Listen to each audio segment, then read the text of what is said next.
أعوذ بالله من الشيطان الرجيم بسم الله الرحمن الرحيم وإذ يمكر بك الذين كفروا ليصبحوك أو يقتلوك أو يخرجوك ويمكرون ويمكر الله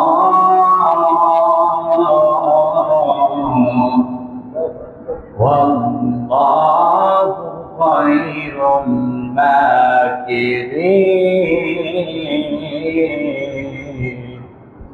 صدقت يا ربنا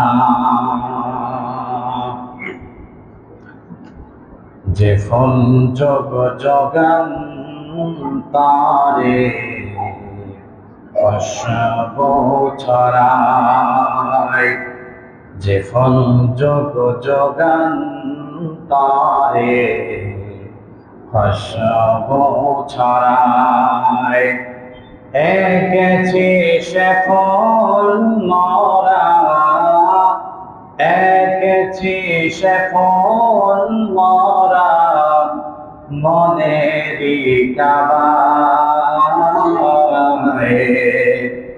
যে ফল যোগ যোগান তারে খুশবু ছড়ায় হাবিবে খোদা তিনি নবী কামলিওয়ালা তারি ছোঁয়াতে আজ দুনিয়া উজালা হাবিবে খোদা তিনি নবী কামলিওয়ালা তারি ছোঁয়াতে আজ দুনিয়া উজালা তারি বিরহে দু চোখ তারি বিরহে দু চোখ অশ্রু ঝরায়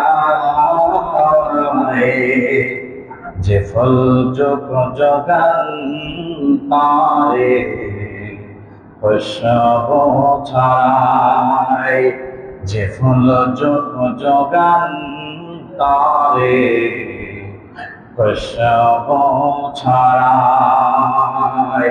আলহামদুলিল্লাহ, সর্বপ্রথম সেই মহান রব্বুল আলামিনের দরবারে শুকরিয়া আদায় করি যে মহান রব্বুল আলামিন সমস্ত কাজ থেকে বিরত রেখে একমাত্র শুধুমাত্র কেবলমাত্র সপ্তাহের বিশেষ দিনে আল মাসজিদ বাইতুল্লাহ অংশ হিসেবে তার ঘরে আসে বসার তৌফিক দান করেছেন। এজন্য অন্তরের স্থল থেকে শুকরিয়া আদায় করি, সকলে করি আলহামদুলিল্লাহ। আমার মনে হচ্ছে আপনাদের আরো জোর আছে, যেটা এখনো আপনারা দেন নাই, আর একটু জোরে সরে পড়ি আলহামদুলিল্লাহ। সেই সাথে স্মরণ করি মানবতার মুক্তির দিশারি সাইয়্যিদুল আম্বিয়া রাহমাতুল লিল আলামিন কায়নাত তাজদারে মদিনা সরকারে দু আলম বিশ্ব নবী মুহাম্মদ রাসূলুল্লাহ, সকলে পড়ি সাল্লাল্লাহু আলাইহি ওয়াসাল্লাম। সম্মানিত হাজিরিন, আমি মহাবিশ্বয় কোরআনুল কারীম থেকে সূরা আনফালের 30 নম্বর আয়াত তেলাওয়াত করেছি। বলেন তো কত নম্বর আয়াত? 30 নম্বর। কোন সূরা? সূরা আনফাল। এই আনফালের 30 নম্বর আয়াত তেলাওয়াত করেছে। মহান রব্বুল আলামিন যেন আমাকে এই আয়াত থেকে যুগ উপযোগী তাফসীর করার তৌফিক দান করে দেয়। ওমা তাওফীকি ইল্লা বিল্লাহ। সম্মানিত হাজিরিন, আলোচনার শুরুতে একটি কথা বলতে চাই। আল্লাহ রাব্বুল আলামিন এই পৃথিবীতে কোরআনুল কারীম দিয়েছেন কি জন্য, এটা আমরা অনেকেই জানি না, ঠিক কি না? আমরা মনে করি 5 ওয়াক্ত নামাজ পড়বো, রোজা রাখবো, হজ করবো, দান সদকা করবো, আর বাবা মার মৃত্যু হলে জানাজার নামাজ পড়বো, কিছুদিন পরে 3 দিন 5 দিন 7 দিন 40 দিন পরে 40 খাবো, এটাই মনে হয় ইসলাম। আমরা এটা মনে করি কিনা বলেন তো? কিন্তু না, আল্লাহ রাব্বুল আলামিন বলতেছেন যে এই কোরআন আমি পাঠিয়েছি আসমান থেকে পৃথিবীর জমিনে। এই কোরআনটা পৃথিবীর কোনো জিনিস নয়, পৃথিবীর কোনো জিনিস না। এই কোরআনুল কারীম আল্লাহ রাব্বুল আলামিন আসমান থেকে পাঠিয়ে দিয়েছেন, বলেন সুবহানাল্লাহ। কিন্তু আমরা এই কোরআনুল কারীম কেন আল্লাহ পাঠালেন এই উদ্দেশ্যই আমরা জানি না।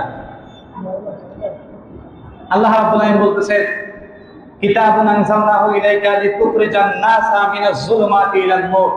এই কোরআনুল কারীম আমি পৃথিবীর জমিনে পাঠিয়েছি অন্ধকার থেকে মানুষদেরকে আলোর দিকে নিয়ে আসার জন্য, বলেন সুবহানাল্লাহ। অন্ধকার থেকে আলোর দিকে, পথভ্রষ্ট মানুষদেরকে হিদায়াতের দিকে। আচ্ছা বলেন, আপনাদেরকেই বলি, আজান হয়ে গেছে, অনেক মানুষ এখনো বিভিন্ন কাজকর্মে ব্যস্ত, মসজিদে আসে নাই। এরা কি হিদায়াত প্রাপ্ত হয়েছে না গোমরার মধ্যে আছে বলেন তো? আর যারা আপনারা সমস্ত কাজ বাদ দিয়ে এই কোরআনের এই নামাজ পড়ার জন্য আসলেন এবং এই খুতবা ওয়াজ আলোচনা শুনতেছেন, অবশ্যই আপনারা সফল কাম, ঠিক কিনা? এটা আমার কথা নয়, আল্লাহ রাব্বুল আলামিন কোরআনুল কারীমে ইরশাদ করেন সূরা জুমারের 18 নম্বর আয়াতে। আল্লাহ রাব্বুল আলামিন বলেন আল্লাযীনা ইয়াসতামিউনাল কাওলা ফায়াত্তাবিউনা আহসানাহু উলাইকাল্লাযীনা হাদাহুমুল্লাহ। আল্লাহু আকবার। আল্লাহ রাব্বুল আলামিন বলেন আল্লাযীনা ইয়াসতামিউনাল কাওলা, যারা আমার কোরআনের কথা শুনে, অর্থাৎ কোরআনের কথা তো কোনো মানুষের কথা নয়, কোনো নবীর কথা নয়, এই কোরআনের যা কথা আল্লাহ রাব্বুল আলামিন বলেছেন সব কার কথা একটু জোরে বলেন তো? আল্লাহর কথা। এই যে আমি এখানে বসে আমার কথা আপনাদেরকে শোনাবো না, আমার বাপ-দাদা 14 গোষ্ঠীর কোনো কাহিনী আপনাদেরকে শোনাবো না, আমি এখানে শোনাবো direct according to Quran and Sunnah, Quran এবং সুন্নাহ থেকে। কথা বলেন ঠিক কিনা? অতএব এই কোরআনের কথা যারাই শুনবে, আল্লাহ রাব্বুল আলামিন শর্ত দিয়ে দিলেন হেদায়েত পাওয়ার মাপকাঠি। হেদায়েত পাওয়ার জন্য দুইটা শর্ত আপনাদেরকে মেনে চলা লাগবে। এক নাম্বার শর্ত হলো আল্লাযীনা ইয়াসতামিউনাল কাওলা, যারা আমার কোরআনের কথা শুনে, অর্থাৎ কোরআনের মজলিসে আসে, কোরআনের তাফসিরে আসে, কোরআনের বয়ানে আসে, মসজিদে আযান দেওয়ার সঙ্গে সঙ্গে যারা আগে আগে আসে, খুতবা শুনে, অর্থাৎ কোরআনের কথা শুনে, বলেন সুবহানাল্লাহ। একটা আমাদের শর্ত পূরণ হয়ে গেছে, আমরা আসছি কোরআনের কথা শুনতেছি, ঠিক কি না?